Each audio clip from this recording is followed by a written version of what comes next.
क्या आपको पता है दोस्तों कि श्रीनिवास रामानुजन कौन थे? वो एक ऐसे इंसान थे जिन्होंने 32 साल की उम्र में मैथ के ऐसे फॉर्मूले बना दिए जिन्हें दुनिया के बड़े बड़े मैथमेटिशियन नहीं सुलझा पाए।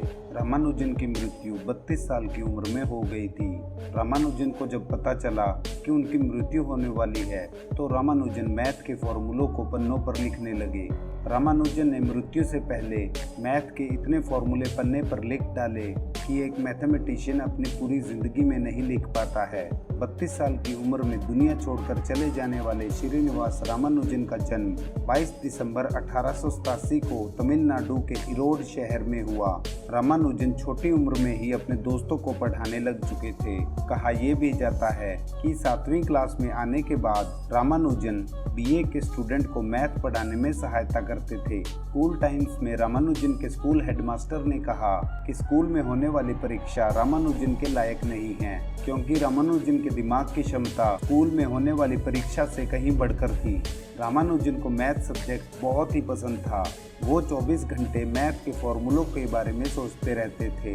उनका कहना था कि फॉर्मूलों की खोज करना भगवान की खोज करने के बराबर है।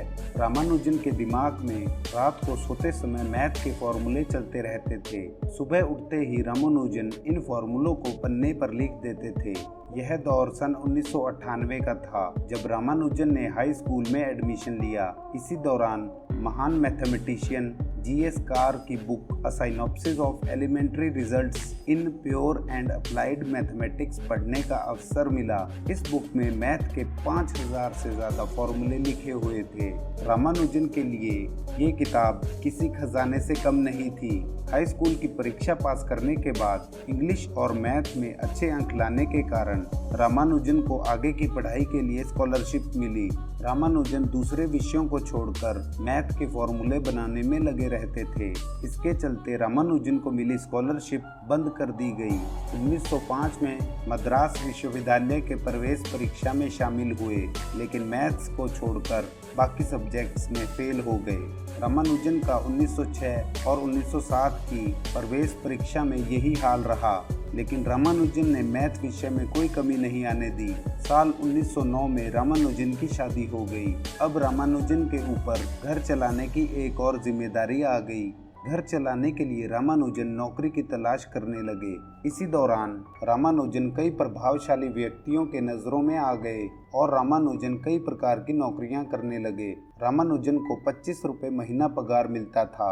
नौकरी के साथ साथ रामानुजन मैथ के फॉर्मूले भी लिखा करते थे। साल 1913 में एक ऐसी घटना हुई जिससे रामानुजन की जिंदगी बदल गई। 1913 के दौरान रामानुजन ने अपने मैथ के फॉर्मूला की चिट्ठी लिखकर कैम्ब्रिज यूनिवर्सिटी के मैथमेटिशियन प्रोफेसर जीएच हार्डी को भेज दी।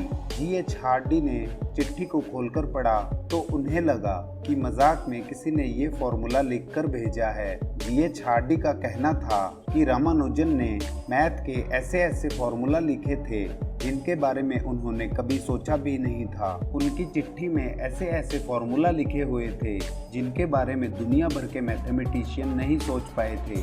जीएचआरडी समझ चुके थे कि चिट्ठी भेजने वाला कोई आम इंसान नहीं है, कोई बहुत बड़ा मैथमेटिशियन है। जीएच हार्डी ने रामानुजन की चिट्ठी का तुरंत जवाब दिया। जीएच हार्डी के इस जवाब से 1913 में रामानुजन को मद्रास विश्वविद्यालय में स्कॉलरशिप फिर से मिलने लगी। अगले साल जीएच हार्डी ने रामानुजन के लिए ट्रिनिटी कॉलेज आने का इंतजाम कर दिया। जीएच हार्डी के इसी फैसले ने दुनिया के सबसे बड़े मैथमेटिशियन को सामने लाया और हार्डी ने रामानुजन को पढ़ाने की जिम्मेदारी ले ली।